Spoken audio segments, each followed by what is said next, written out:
Amy, let me tell you about a magical place that is so exactly designed to be enclosed space, year-round fun for the whole family that I bet you already know what I'm going to say before I even say the name. Let's say it together on three. 1, 2, 3.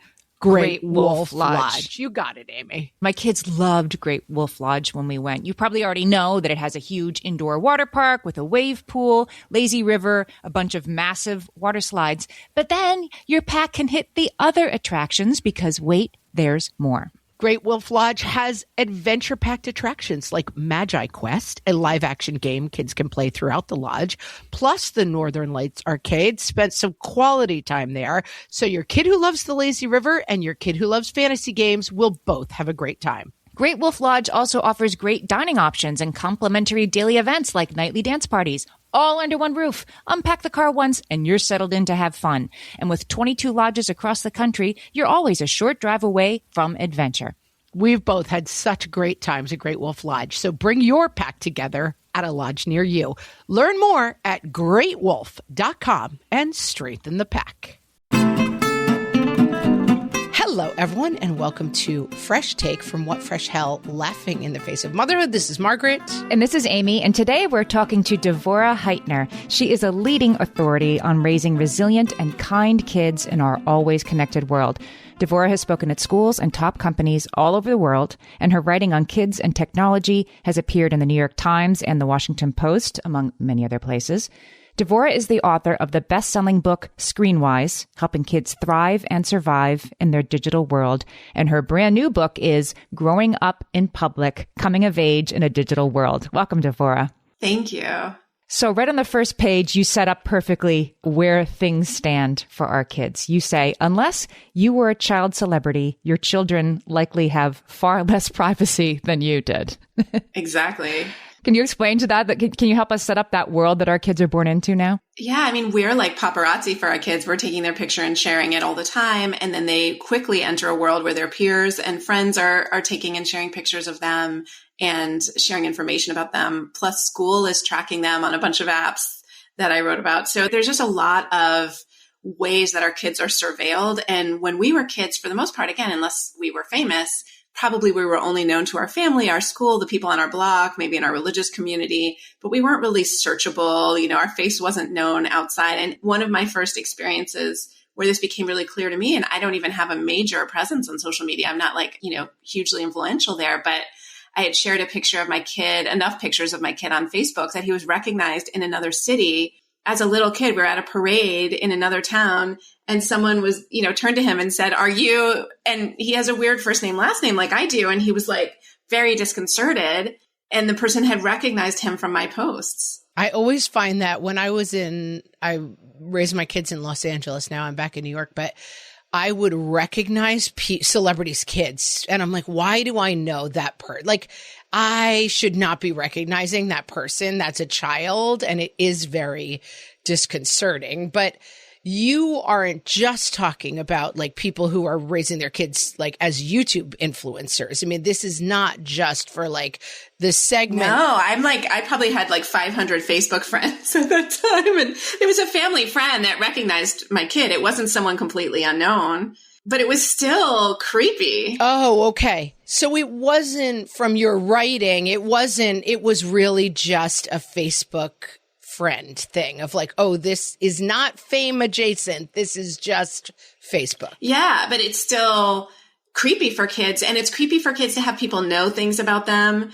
Like, again, if I post like, oh, my kid just aced their swim meet or they just got their black belt, and then someone sees them and congratulates them and they haven't told that person. Again, it's just this mildly creepy feeling of just, wait, how do you know this about me? You talk in the book actually about the moment when an adolescent sees their parents' Facebook page and they become aware of, because of course my kids don't have Facebook accounts, they're in a different set of apps. But the moment at which this kid becomes aware of the stuff that has been shared about them for the last 14, 60 years, it's usually a rude awakening for those kids. It can be. Yeah, it's like eating the apple. They're like, what in heck? Yeah. So I definitely talked to some kids and parents who, recognize like, oh, mea culpa, like I should have gotten permission. I should have done this differently. And we're all learning. I mean, that's the thing is all of us, like, we're not trying to expose our kids or make them feel bad or exposed or like inhibit their adorable behavior at home. We just have to recognize that, even stuff we think of as innocuous, like your kids, cute PJs or their bunny slippers or something like that might not work with their fourth grade street cred. And they might get teased about some of the things we share. So we just need to be thinking differently. And I think actually this generation is thinking differently. The kids growing up are so aware of sharing and fame and influence and all of that. By the time they're in middle school, certainly, that I think we have a different set of issues on our hands, but we can be quite clueless about sometimes our sharing and who sees what and all of that. So we need to think about our boundaries. And then for our kids, there are some other issues we need to help them with. And I think it is interesting because I have far-flung friends and family, and I love keeping up with them and their kids on social media. But I do often have that feeling where I'll see them. This is the one who's into ballet. This is the one who likes horses. And I feel like I know these kids, which I find very value add in my life. I sometimes realize this is a kid I haven't seen since they were an infant, but I feel like I kind of have seen them grow up. And I haven't thought as much about the downside. So we're not saying that's all out, no social media. We're talking about, right, like finding kind of balance between both sides of the equation. Yeah, I think we want to find that balance about how much we share. And we also want to think about how much we know anyone based on what they share. I mean, I feel like I've kept up with my friends when I'm following their social posts, but I still need to see them in person or call them and actually catch up because I think we only see one really narrow slice of anyone on social media. And so that feeling of like, I know what's going on with someone because I've been catching up on Instagram may not actually be accurate. And I think social media sometimes it's like filling yourself up with, popcorn, but like that's not the full meal. So it's great to know what people are up to. But I really have resumed, calling people, for example, which is a habit I think a lot of us have fallen out of. But it really helps, especially with people you can't see in person. Oh, I mean, my phone has no role in my life. Yeah. So, the sort of inadvertent issues of oversharing that we all fall into are definitely something that we need to be concerned about for our kids' privacy that we maybe aren't thinking about. But on the other hand, there are these huge issues that we are all thinking about every day as parents and super freaking out about, that they do have a lack of privacy, that they do have a lack of that they're growing up in public and the screw up, the ill-considered choice, the photograph of their friend in a bathing suit, like whatever, that at any moment our kids are liable to make a choice that will tip them over into forever canceled, you're the worst person in the world.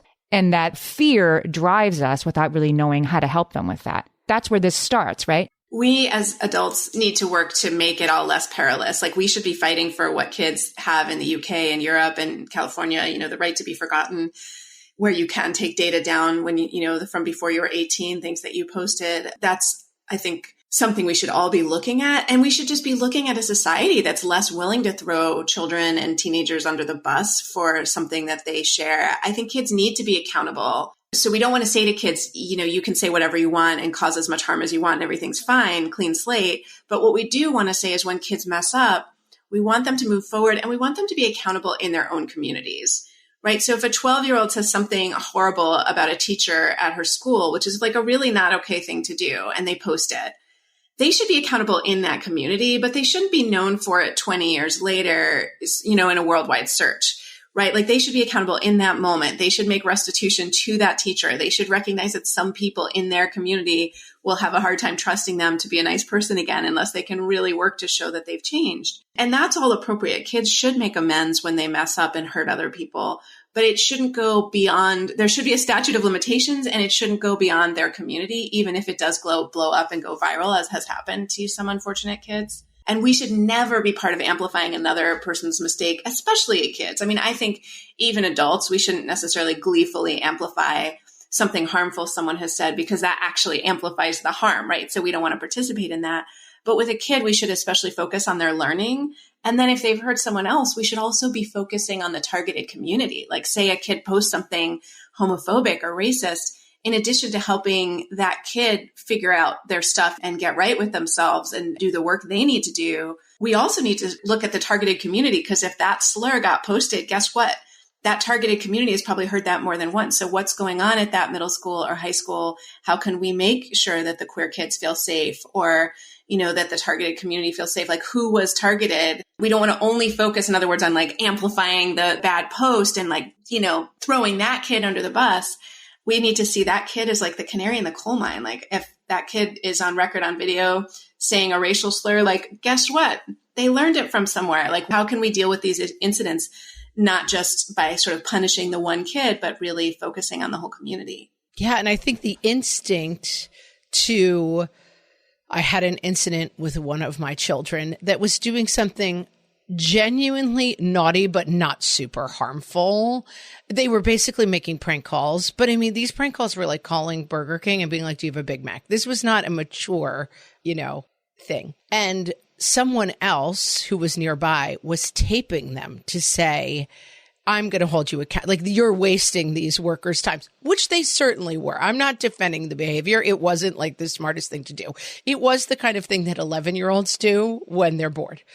And I kind of sat and waited in total paranoia for this video to pop up somewhere on social media. Like, can you believe these evil kids who were making prank calls in the park? Daily online.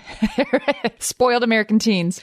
And I was like, what a world. Like, I definitely spent some great part of my childhood calling stores and saying stupid stuff. I'm sure it was annoying to the storekeepers, but this is not a community event that needs a community solution. But let me tell you, it was very frightening to wait those couple of days. It never did appear. But what is that instinct that we all have to be like citizen journalists now, to say, like, I'm going to tape anything I see that seems a little bit outside the lines? It's so tricky because obviously when we look at a situation like George Floyd or some of the other, police violence, like, and that is like an incredibly brave thing to do and a really important thing to do to expose violence. But in general, when we use our phone to just distance ourselves from what's happening or judge another person instead of helping, like, I always think about, like, what could I do in this situation that would be more helpful? Like, I could, like, say I see a kid pushing another kid at the park, I can be like,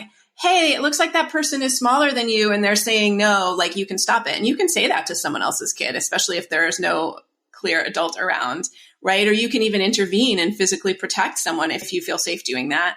If that's not, safe to do, like in the case of police violence against someone like George Floyd, like, videotaping might be the most ethical choice in that moment. But if it's a kid and they're just like walking out of the library without, checking out the book because they forgot or whatever, like, just be like, oh, did you forget to check that out? And maybe you're wrong. Or because they're trying to steal it. I feel like just put your phone away in that case. I don't know. I mean, you're right. It's like there are lines. Yeah, exactly. Or just say like, hey, did you forget? Or you don't even know. And that's the thing, is there are many times where adults or kids in my own life have done something that I'm concerned about. Like, say your friend posts on her own social media, like a rant about work that you think might get her fired, and you see that her setting is on super public. You could just text her and be like, dude, I think you should take that down. Like, you don't have to like expose it and amplify it. Like, what we should all be watching out for one another. Yeah, you could be part of the solution. I once saw a teenager I know post about, something for work where it looked like he was offering to write papers for people. And I think also you can give people the benefit of the doubt. I was like, hey, you probably just mean that you are going to help people write their papers, but it sounds a little bit like it could be academic dishonesty. And I know you've already been accepted to college and you have a scholarship. I just don't want anything to go wrong. And just like tell them directly to fix it. Right. And not this, you could post it in your local mom's group in a fit of outrage and expose the person. But why? Why would you do that? We're talking to Devorah Heitner, and her brand new book is Growing Up in Public. We'll be right back. Hellions, it's time for some spring cleaning, and I don't just mean the coat closets. Doing your financial spring cleaning can actually be super easy when you let Monarch do your financial spring cleaning for you. One dashboard that gets your entire financial life organized. No more clutter, no more mess, no more logins scattered everywhere, just accounts, investments, property, and more, all in one place. Get your first year of Monarch for half off, just $50 with promo code FRESH. Monarch allows you to look not only at what you've already spent, but also to plan for the future. With Monarch, you can set savings goals, plan for big purchases, and notice spending trends before they become a problem. I can generate cash flow reports that show me what we spent this quarter, this month, what we're probably going to spend next month, and feel prepared, organized, and knowing how to plan for the future. No more surprises and a lot more clarity. Try Monarch. Use code FRESH at monarch.com to get your first year half off at just $50. That's 50% off your first year at monarch.com with code FRESH. All my kids learned to swim when they were little. It was super important to me that they be confident and safe in the water.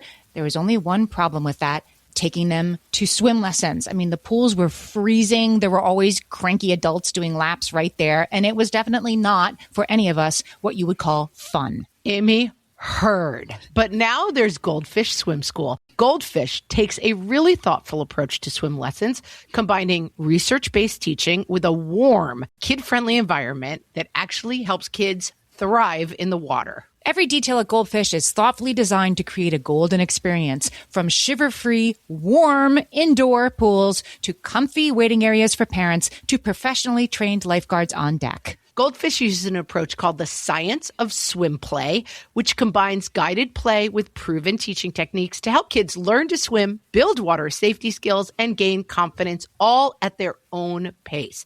Lessons are designed to meet kids exactly where they're at. If you've been thinking about swim lessons or just wondering where to start, this is a great opportunity. Right now, Goldfish Swim School is offering a waived membership plus your child's first lesson free at participating locations. Just visit goldfishswimschool.com/free to find a location near you and enroll using promo code FREE. That's goldfishswimschool.com/free, promo code FREE.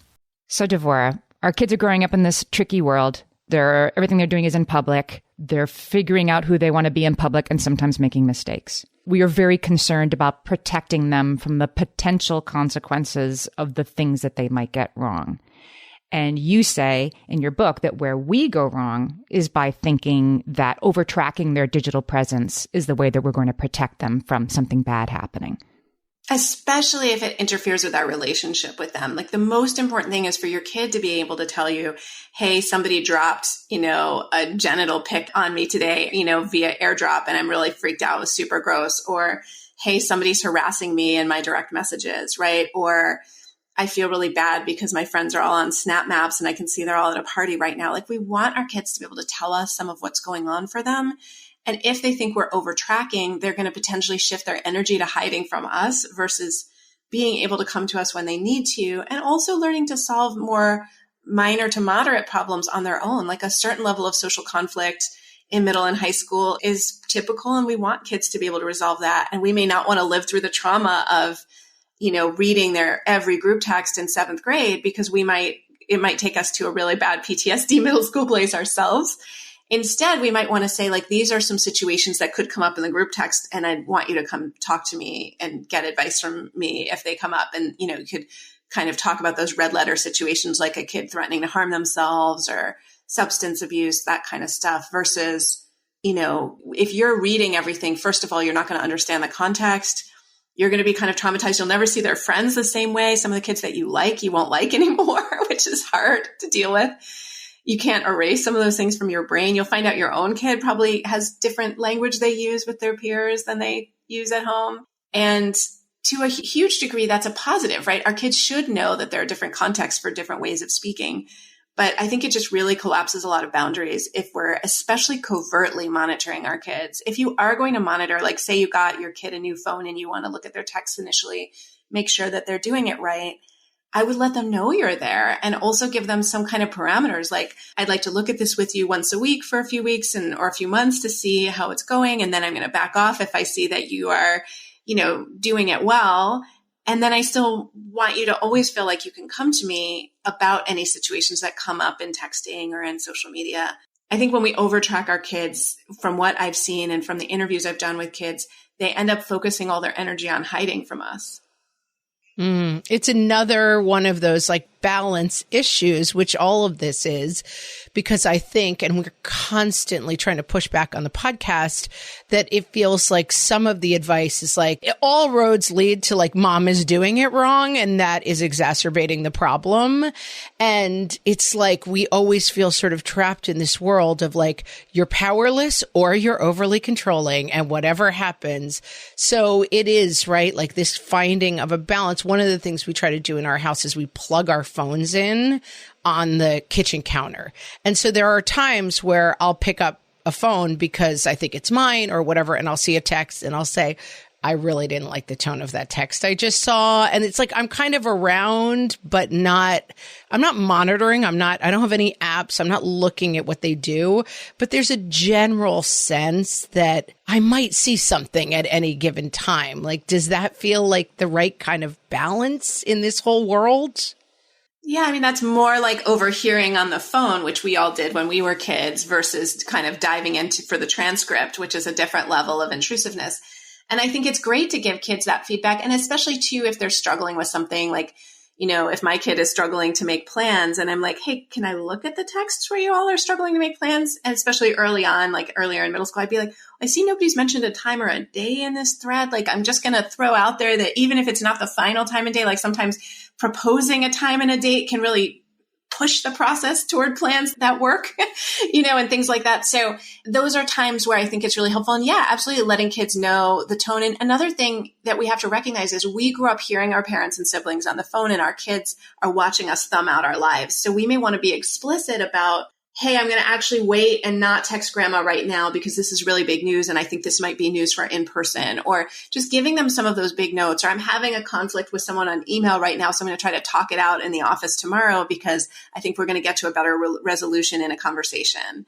Obviously, we're not going to explain every single thing we do, but just giving kids some notes about how we're handling challenges or frustrations or communication misunderstandings, because texting in particular is so frequently is a place where we get misunderstood, and kids get it. Like when I go into schools, I'll ask kids, why is it so easy to get in a fight on text? And they all say, because you don't have vocal tone, you don't have facial expression. So they understand some of what's challenging about this stuff. And if we can then give them the note of like how to move to an in-person or remove yourself from that toxic group text and kind of work it out, that's really helpful. And I think, so I'm not saying we don't want to mentor our kids. I'm just saying like fully reading the transcript, everything in the group text is really a rough way to go. And also you don't have time. Like I guarantee you do not have time to read everything. Well, there's also a difference, don't you think, Devorah? Like Margaret's kids are young teenagers, tweens and young teenagers. My kids are older teenagers, and I even have a 20-year-old. And you talk about in the book that maybe a 12 to 14-year-old does need different sort of, not necessarily oversight or big brothering, but just coaching, much more than a 16, 17-year-old who has sort of figured out for themselves what they're comfortable sharing, not sharing, fighting on text, fighting in person. 100%. I'm nodding my head like the people listening to this podcast can see me nodding. So yes, 100%, because it's so important that we give kids the space to develop these skills. And we have to recognize that, especially after the last few years in the pandemic, most of them are probably needing more coaching on some of the social pieces. And some kids will need more help navigating that than others, and will be ready to start earlier than others. So there's a real range of where kids are and what their skill set is. And so absolutely observing your own child and where they need support is very important. And then as they get older, I mean, if they're 20 in college, a lot of times we're still paying for their plan, but that's not a good time to be reading their texts, I guarantee you. What about geo-tracking? This is something that you kind of come down on the side of like, not a good idea. Why is that? I think it can really undermine people's trust. I definitely did talk to some people who said they didn't mind, or they accepted their parents' geo-tracking because it was a condition of having the car or having a phone. But I think we're all moving in a direction of greater surveillance. And I think we need to be pushing back, whether it's Snapchat maps and knowing where our friends are, whether it's mom or dad putting Life 360 on a teenager's phone. It's very tricky because once you get all that data, you end up having new questions about your kid that you wouldn't otherwise have. And it can actually undermine trust. And parents also feel tracked and surveilled. I will say the best use I heard of for Life 360, and I don't think this made it into the book, but especially during the pandemic with college kids home and at formerly empty nester parents having their kids home and having no privacy, I did hear a good use of Life 360 was knowing when your kid was on their way home so you could have sex with your partner. And I was like, that's a good use of Life 360, like claiming some intimacy, because these are the grown-ups. Yeah, the grown-ups, right. But like, But I think that that's, your kids, if your kids have left the nest and come back and they're like home for a year suddenly out of nowhere and have the freedom to roam in a car, right? They're not going to be like coming home at 3 p.m., at school in a predictable way. I was like, oh, I could see the use of that versus being like, could you give me a 20-minute warning before you come home? And your kids are like, why? No follow-up questions. Not going to happen, right? We're talking to Devorah Heitner. She is the author of the brand new book, Growing Up in Public, Coming of Age in a Digital World. And we'll be right back. My favorite skincare products actually feel more like self-care, like they're so nice to put on and they smell so good that I'm actually happy when I get to that part of my day. And I swear that is how I feel about Osea's anti-aging body balm. Amy, you are usually the lotions and potions queen on this podcast, but I have to say, hard agree. Osea's anti-aging body balm is a liquid silk body balm that combines the lasting hydration of a lotion with the firming power of a serum, leaving skin smoother and firmer. This body balm is clinically tested and designed to deliver visible results you can see and feel. So we've gotten to use this product for a couple of months now, and I swear I have really noticed firmer and smoother skin, like on the back of my hands. It's like getting a mini spa treatment from head to toe. Get a spring-worthy glow with clean, clinically tested skincare from Osea. And right now, we have a special discount just for our listeners. Get 10% off your first order site-wide with code FRESH at OseaMalibu.com. That's 10% off your first order with code FRESH at OSEAMalibu.com. Amy, when I'm having a good hair day, it usually makes my whole day better. And that's why on every day, I'm taking Nutrafol. Nutrafol is the #1 dermatologist-recommended hair growth supplement brand, and it's the #1 hair growth supplement brand personally used by dermatologists. Nutrafol's hair growth supplements are peer-reviewed, NSF certified for sport, and clinically tested. Nutrafol offers multiple formulas for men and women, tailored to different life stages and lifestyle factors, so you get support that's actually right for you. Adding Nutrafol to your daily routine is easy. Order online, no prescription needed, with automated deliveries and free shipping to keep you on track. Let your hair be one less thing to worry about. See visibly thicker, stronger, faster-growing hair in 3 to 6 months with Nutrafol. For a limited time, Nutrafol is offering our listeners $10 off your first month subscription and free shipping when you visit Nutrafol.com and enter promo code LAUGHING. That's Nutrafol.com, spelled Nutrafol.com, promo code LAUGHING. You know that thing where you get an amazing pair of shoes at a really great price and want to tell everyone about it? Yeah, so do we. Here at Designer Shoe Warehouse, we'll give you something to brag about, like the latest styles from brands you love, or the trends everyone's obsessing over, or shoes that make you feel like, well, you. So go ahead, show off a little. Find shoes that get you at prices that get your budget. Head to your DSW store or DSW.com today. DSW, let us surprise you. So in part 3, we like to talk solutions, always solutions. And you mentioned this concept, but I think it's worth really clarifying for our listeners, mentoring over monitoring. So let's talk about that concept and what you think it looks like. So mentoring is helping kids get it right, or, helping kids when they have messed up, figure out how to repair and move forward and get it right the next time. Monitoring is about catching them doing the wrong thing often, which, it's often too late. Like if you're waiting to find out if your kid has seen porn and you're looking at their browser history from 2 weeks ago, that's not as good as a proactive conversation about why you want to learn about, puberty and consent and other issues around sexuality from other sources, like good books on the topic and, from your parents and qualified educators at school, not from searching the internet.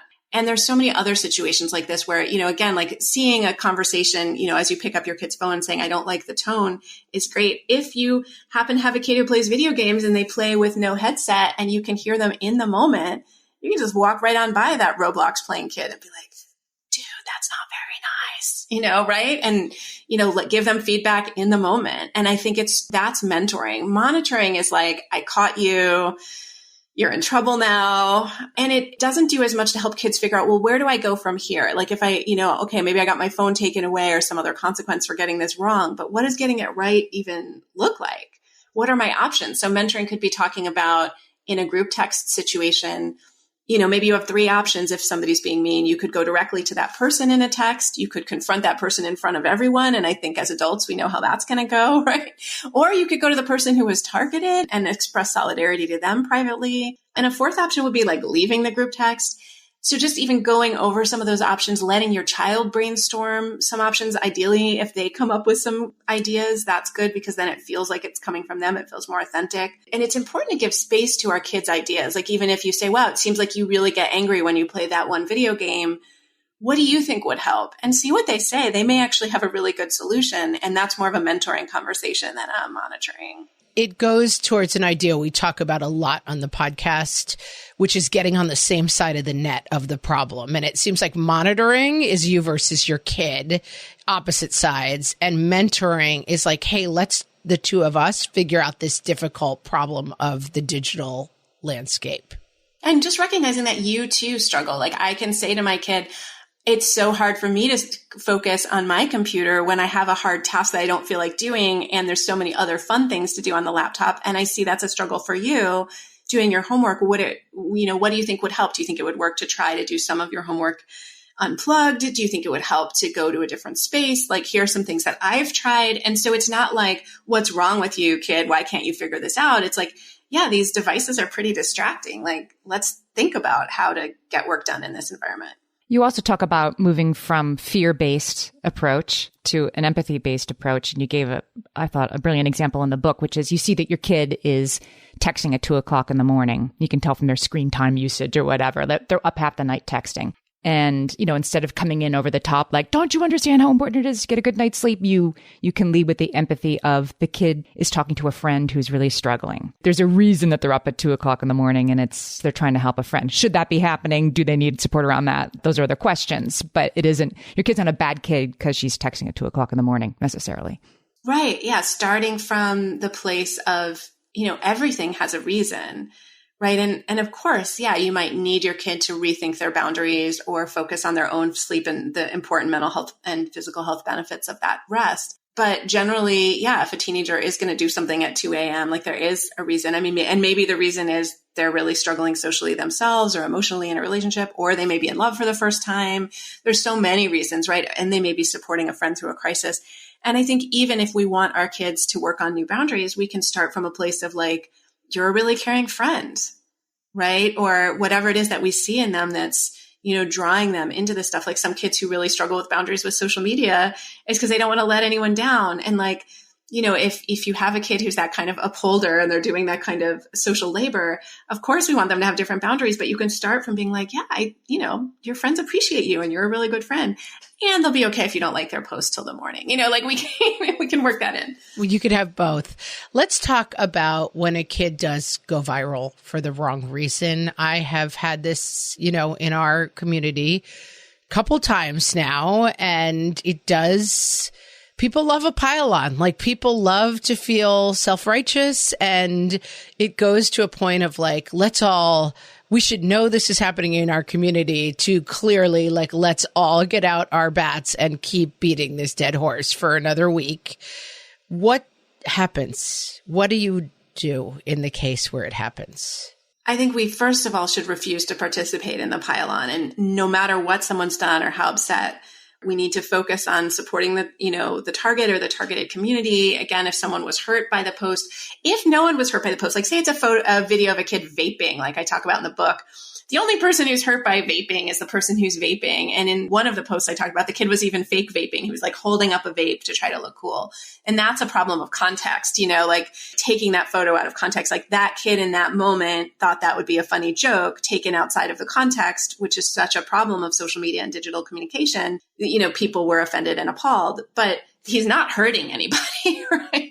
And so I think in that case, there's no targeted community to stand up for. We just want to be like, why would we promulgate this image and hurt this kid's reputation when we know nothing about the kid, we know nothing about the context? Like that's where I would just say, stay out of it. And we want to teach our kids that too. Like if something's going viral at their school, don't be the one who shares it. If someone sends you a nude of someone, which can go viral as well, like never share that. I mean, that has even other legal and other consequences, but like never share the thing that's just going around. Don't be part of that spread of potentially misinformation, reputation harm, et cetera.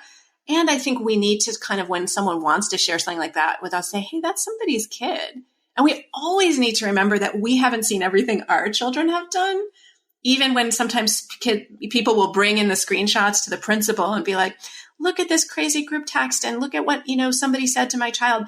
And they're not scrolling up thread to see where maybe their child was participating in the conflict in ways that might not sound lovely, And it's not that sometimes, yeah. What if it is your kid that is in the nude, that has made the mistake, that is the one everybody else is talking about? What if it's in your own house? How do you lead with empathy? Then ideally, you're dividing and conquering the situation. If there are two parents in your household, one of them is the PR person dealing with the world and the other person is focused on mental health. If you're a solo parent, a family friend or another person who cares about your kid needs to play one of these roles, because truly in that situation, if your kid is going viral and is feeling shamed, that is a very dangerous situation in that moment, because kids are impulsive, and heaven forbid your kid feels like there's no way out. We don't want them to take any measures that can't be recovered from. So someone needs to be really on that kid to support them from a mental health perspective. And even if we feel really disappointed, like maybe they made a joke about someone that wasn't funny or did something problematic, we still need to support them and let them know that they can move forward from this. We might be disappointed in their actions, et cetera. With a nude, I think we just want to focus like, I have respect for you. No one should share that without your consent, right? But if they're harming someone, I think it is fair to be clear that you don't agree with the actions that they've taken and you want to work with them to get to a better place about those issues, and you want to keep them safe. And then ideally, there's another adult out there trying to claw back that video as much as possible, try to keep it out of the press, try to make sure that people aren't circulating. And certainly a nude, you have a lot of legal rights. And with a minor, if it's posted on any social sites, you can contact them. But literally, I would divide and conquer that, because it's going to take one person all day trying to get that thing, clawed back, trying to get the kid's schedule changed at school if people are harassing them, and another person to focus on what is now a mental health emergency in your home. And so that is a very tricky situation. And I think a lot of families who've gone through it, would have good advice. And there's some stories in the book that I think will be helpful to people. But that's why I would never be part of a viral shaming pile-on. I have seen the damage that it causes. And I get really frustrated when I see children make really even very poor choices and say like, well, let's keep them out of college, for example. If a kid is clueless, they should go to college. College would be a great place for them to get a clue. Like, don't keep them out of college. If they're saying something really misinformed when they're 15, they obviously need to go. So I think we really need to rethink this idea that, college is like a reward for a childhood well lived and only perfect people should go. Right. Oh gosh, that's a whole other podcast in itself, but cosign. Absolutely. It's such a scary concept. Does it help? To contextualize this stuff in advance. I have a little joke with my kids where I'm always like, don't act the fool in town, because if I see you on the mom's board in town, I'm going to, we talk about the mom's board as like the ultimate eye in the sky. I'm like, you're going to end up on the mom's board. Big brother. Big brother. But we kind of try to take the sting out of it a little bit by being like, that is actually for people who, I don't know, who want to share recipes and do a lot of interesting things. But the downside is that is for like a certain type of kind of vulturous person who lacks their own value. Like, does it help to kind of contextualize social media that way? Yes. And I think mentioning that other people are performing and that people are kind of cropping their lives in a certain way. But certainly, yeah, to say that if there's a mom's board in your town where people are like, I saw your kid jaywalking, like, let it go. Like, do not post it. Like, if you want to admonish my kid in the moment, like if you see my kid riding their bike without a helmet and you can like say something to them, without actually causing a traffic accident, like don't yell at them while you're driving by. But if you see them and be like, you feel free to say, dude, wear your helmet, but do not post and shame somebody on social media for that. That is totally crossing a line. And I think people do need to get new hobbies if that's what they're doing all day. I want to end on a positive note, Devorah, because you made a point in the book, which I thought was amazing, which is that teens, they are becoming themselves in public. But there's one very good positive to that I hadn't considered, which is that teens in real time are destigmatizing difference, that they are showing up as who they are and they're changing the conversation. And that's something to be proud of our kids for. I agree. And I'm so impressed with kids. Yeah, they're sharing about queerness. They're sharing about neurodiversity. They're sharing about their experiences with racism and gender-based discrimination. And it makes us nervous because it's, sharing anything about mental health. I mean, I was in therapy as a teenager and I did not even have to be told, don't tell anyone, it's stigmatized. I just figured it out because I was pretty noticey about the culture. And I would just say to friends like, oh, I've got to go, or I have to go to work, or I have an appointment, whatever. Like I never said I'm going to see my therapist. And the fact that today's kids could be like, I've got therapy, I got to bounce is amazing.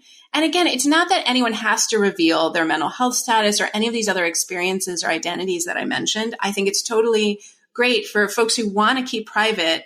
That is always a right and a choice that should be valid too. I just think it's great that kids can share about their ADHD, about their, neurodiversity, about their queerness, again, about their experiences of survivorship, and the fact that that's possible and can be supported. They are destigmatizing all of these things and changing the conversation. I think especially around mental health right now, we're seeing that.